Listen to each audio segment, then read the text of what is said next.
नमस्कार शेतकरी मित्रांनो, मी तुमचा मित्र जनार्दन वागेरे. इस्रायल तंत्रज्ञानाने आंबा फळबाग शेतीमध्ये आपलं स्वागत आहे.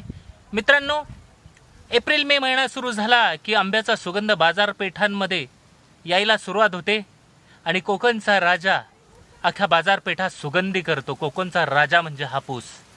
आणि गेली काही वर्ष हापूसमध्ये आलेले प्रॉब्लेम खूप आहेत. त्यामध्ये मुख्य प्रॉब्लेम म्हणजे शाखांचा, दुसरा अल्टरनेट बेरिंग आणि बऱ्याच ठिकाणी लेट फ्लावरिंग, लेट आंबा येणे.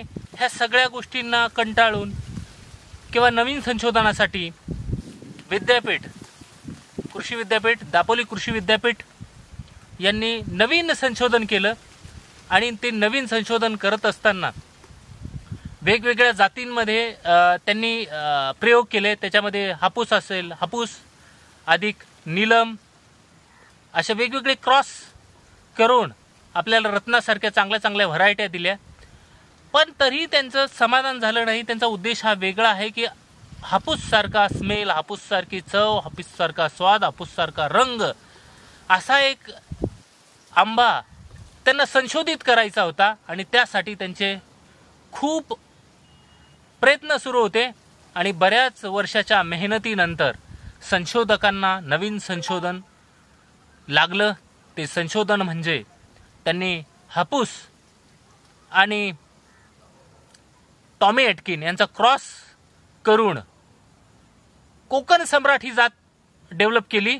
आणि कोकण सम्राट ही जात दरवर्षी येणारी जात होती. म्हणजे जे हापूसचे दुर्गुण आहेत, अल्टरनेट बेरिंग, शाखांचं प्रमाण, फळमाशीचा जास्तीत जास्त होणारा प्रादुर्भाव आणि उशिरा फ्लावरिंग किंवा लवकर फ्लावरिंग किंवा फांद्यांमध्ये एकाच फांदीला फ्लावरिंग येणे, बाकीच्या फांद्यांना फ्लावरिंग येत नव्हतं, बाकीच्या फांद्यांना फळे लागत नव्हती, अर्ध्याच झाडांना फळं लागणे, अशा अनेक प्रॉब्लेम येत होतो. त्याचबरोबर सर्वात मोठा प्रॉब्लेम म्हणजे कोकण विभाग सोडून इतर ठिकाणी हापूस आंब्यांच्या लागवडी जरी केल्या तर ती कोकणासारखी चव येत नाही. तो आंबट होत जातो आणि अनेक प्रकारच्या त्याच्यामध्ये व्हेरिएशन आलेलं आढळलं.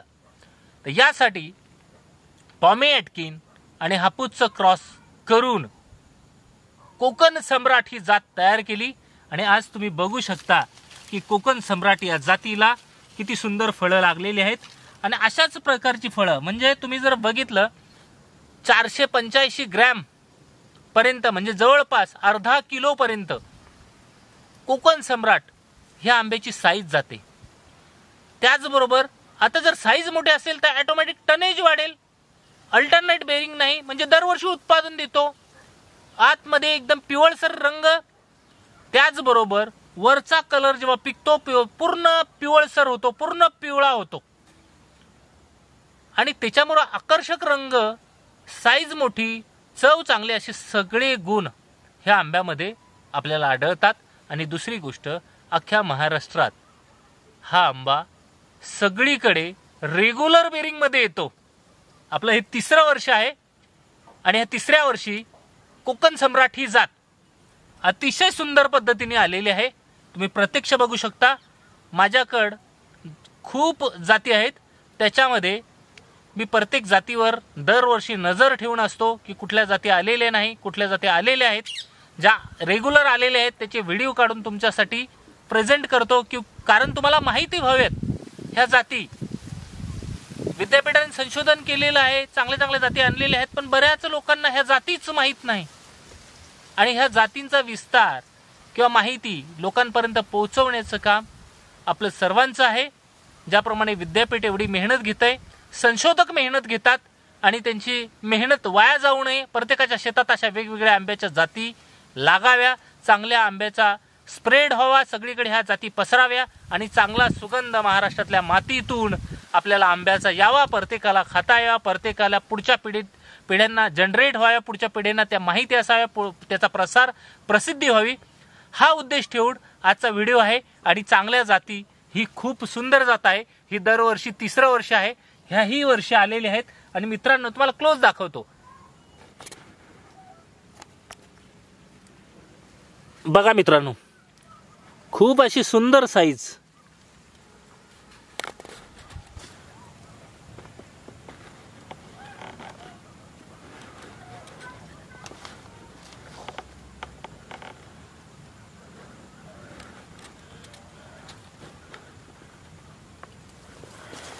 जबरदस्त चांगल्या पद्धतीने येतो आणि साईज तुम्ही बघू शकताय की आताच ती 350-400 ग्रॅमचा आंबा झालेला आहे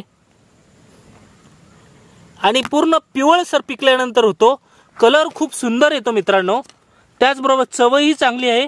भविष्यात आपल्याला हा चांगलं उत्पादन देईल कोकण सम्राट आंबा. यासाठी सर्व विद्यापीठातील जे संशोधक आहेत त्या सर्वांचं खरं तर आभार मानतो. दापोली विद्यापीठाचा आभार मानतो. वेंगुर्ला विद्यापीठातील संशोधकांचा आभार मानतो. हे सगळ्यांनी ही खूप सुंदर अशी जात शोधून काढलेली आहे आणि आपल्या भारतीयांसाठी अभिमानास्पद चांगल्या चवीचा एक आंबा निर्माण केल्याबद्दल खरोखर सर्व विद्यापीठातील संशोधक, संशोधन करणारे किंवा संशोधनासाठी मदत करणारे सर्व सहाय्यक यांचं खरोखर आभार मानतो.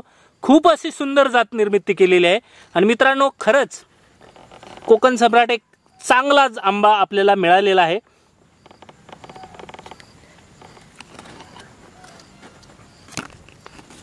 आणि हा डेन्सला चालतो म्हणजे क्लोज प्लांटेशनला चालतो. आता ही 3 फुटावरची लागवड आहे मित्रांनो. 3 फुटाच्या लागवडीमध्ये आपण फक्त 4च झाडं लावली होती कारण तेव्हा त्यांनी आपल्याला फक्त आणि फक्त नवीन संशोधन असल्यामुळे 2च आपल्याला रोपं मिळाली होती आणि त्याची मग आपण ग्राफ्टिंग करून अजून आपण 4 वाढवली. तर अशा प्रकारे हा आंबा जर आपल्याला आपल्या शेतात लागवड करता आली तर नक्की करा.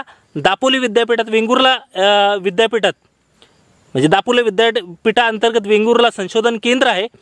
इथे ही रोपं कोकण सम्राटची मिळू शकतात किंवा दापोलीत सुद्धा मिळू शकतात. खूप सुंदर अशी जात आणि पुढील काही वर्षात हे आपल्याकडं पण आपण ग्राफ्टिंग करतोय. आपल्याकडून सुद्धा मिळू शकतात. ज्यांना विद्यापीठाकडून शक्य असेल त्यांनी विद्यापीठाकडून घ्या आणि ज्यांना शक्य नसेल तर पुढील वर्षी आम्ही स्वतः याच्यापासून ग्राफ्टिंग बनवत आहेत. तुम्हाला नक्की 1-1, 2-2, 3-3, 4-4 रोपं मिळू शकतात कारण माझ्याकडेही मातृवृक्ष कमी आहेत परंतु खूप सुंदर अशी व्हरायटी जी आपल्याला चांगलं उत्पादन देऊ शकेल आणि भविष्य आपल्या आंब्याचं चांगलं ठेवू शकेल अशी ही जात आहे. जबरदस्त यील्ड येत आहे. कमी हाईटमध्ये जास्त उत्पादन घेऊ शकता आणि साईज चांगली असल्यामुळे आपल्याला टनेजही चांगलं मिळू शकतंय. कशी वाटली माहिती नक्की शेअर करा. धन्यवाद. जय महाराष्ट्र, जय बळीराजा.